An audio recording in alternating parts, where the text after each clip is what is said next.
ကောင်းသောညပါစိတ်ပူလောင်မှုတွေကင်းဝေးပြီးအေးချမ်းပျော်ရွှင်ကြပါစေရှင်အထူးသဖြင့်ကိုယ်နှုတ်စိတ်ဖြင့်မကောင်းသောအရာများကိုမပြုမိမပြောမိပဲအေးချမ်းပျော်ရွှင်ကြပါစေရှင်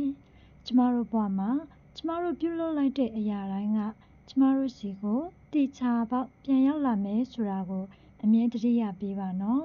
ကျမတို့တွေအားလုံးမိမိကိုမိမိစစ်မှန်စွာချစ်ကြရပါမယ်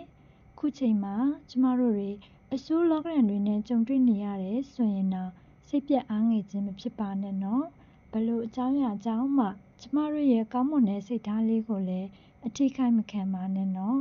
ဖြစ်ပေါ်လာသမျှအရာတိုင်းကိုဘသူတဦးတယောက်ကိုမှအပြစ်မတင်ပဲကြံ့ခိုင်သောစိတ်နဲ့ကျမတို့ရင်ဆိုင်ဖြေရှင်းကြစို့နော်ဒီနေရာမှာကျမဆိုလိုချင်တာကဘယ်အရာကိုမဆိုခေါင်းငုံခံဖို့မဟုတ်ပါဘူးအကြောင်းအရာတစ်ခုဖြစ်လာပြီဆိုရင်ခေါင်းငုံခံတာလည်းမဟုတ်ကိုယ့်ရဲ့ကောင်းမွန်တဲ့စိတ်ထားကလေးကိုလည်းအယောင်ဆုံးမခံပဲရင်ဆိုင်ဖြေရှင်းလို့ရတဲ့နည်းလမ်းတွေရှိပါတယ်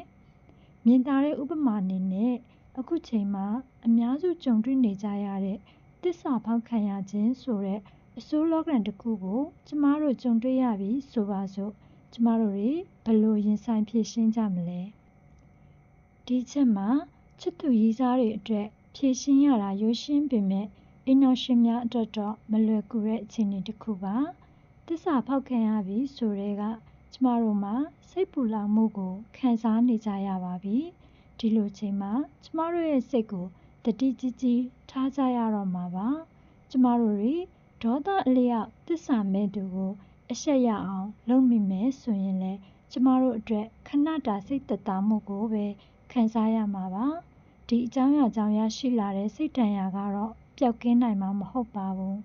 ဒီလူတစ်ယောက်ကသစ္စာမဲ့တတ်တဲ့သူပါဆိုတာကိုကျမတို့ထုတ်ဖော်ပြောမှလူတွေသိမှာမဟုတ်ပါဘူးကျမတို့တွေ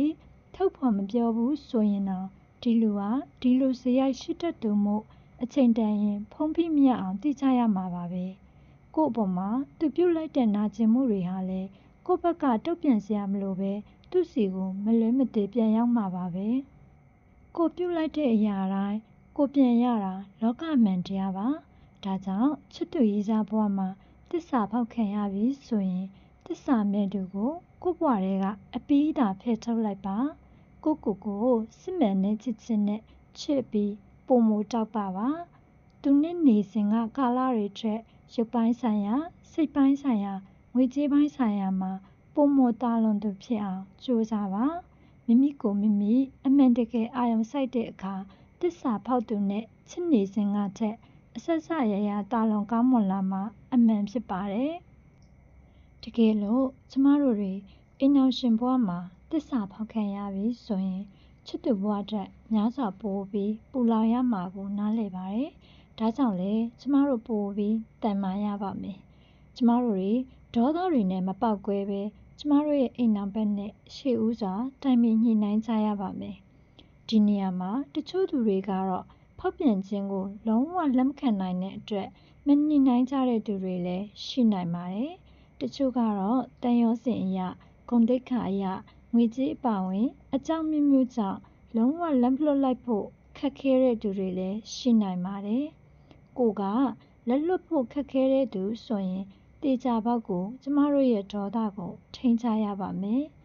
ဖောက်ပြန်သူမှန်သမျှကိုခေါင်းငုံခံဖို့မဟုတ်ပါဘူးအိမ်နောက်ဘက်နဲ့ညှိနှိုင်းကြရပါမယ်အချိန်တစ်ခုသတ်မှတ်ပြီးစောင့်ဆိုင်သင့်ပါတယ်ဒီနေရာမှာသဘောထားမျိုးမျိုးကွဲလွဲနိုင်ပါတယ်စောင့်ဆိုင်နေစဉ်ကာလမှာမိမိဘက်ကမိမိ၏စိတ်ခံစားချက်အပါအဝင်ရှေ့ဆက်ရမယ့်အရာတွေကိုကြိုတင်ပြင်ဆင်နေသင့်ပါတယ်ဖောက်ပြန်တဲ့သူတွေဟာစိတ်ဆန္ဒလွန်ကဲနေချိန်မှာအမှန်မမြင်နိုင်သေးတဲ့အတွက်အချိန်တစ်ခုသတ်မှတ်ပြီးစောင့်ဆိုင်ဖို့ဆွေးနွေးရခြင်းသာဖြစ်ပါတယ်တကယ်လို့ကိုယ့်ဘက်ကတည်ထောင်ထားတဲ့အိမ်တော်ရေးကိုအဆုံးသတ်ဖို့ခက်ခဲလို့ညှိနှိုင်းခဲ့တယ်လို့အချိန်လေးယူပြီးသည့်တိုင်အိမ်တော်ဘက်ကပြုပြင်ပြောင်းလဲလာခြင်းမရှိဘူးဆိုရင်တော့ကျမတို့ဟာနောင်တကင်းစွာအဆုံးသတ်လိုက်ကြရမှာဖြစ်ပါတယ်ဟုတ်ပါတယ်ကျမတို့ခွင့်လွှတ်ခဲ့ပြီးပြီညှိနှိုင်းခဲ့ပြီးပြီအချိန်ပေးခဲ့ပြီးပြီကျမတို့ဘက်ကတိဆောက်ထားတဲ့အိမ်တော်ကိုအစမ်းကုန်ကာကွယ်ခဲ့ပြီးပြီမို့နောင်တကင်းစွာနဲ့အဆုံးသတ်ရပါမယ် ကျမတို့ရသင့်တဲ့အခွင့်အရေးမှန်သမျှကိုတရားသဖြင့်ရယူပြီးသိက္ခာရှိစွာရပ်တည်ကြရပါမယ်။ကျန်ရှိနေတဲ့နေ့ရက်တွေမှာအခုလိုပူလောင်တဲ့လောကဓာတ်ဆိုးတွေမတွေ့ကြုံရဖို့ကျမတို့ရဲ့ကိုယ်နှုတ်စိတ်ကိုအကောင်းဆုံးစောင့်ရှောက်ပြီးအေးချမ်းတဲ့စိတ်နဲ့ရှင်သန်ကြရပါမယ်။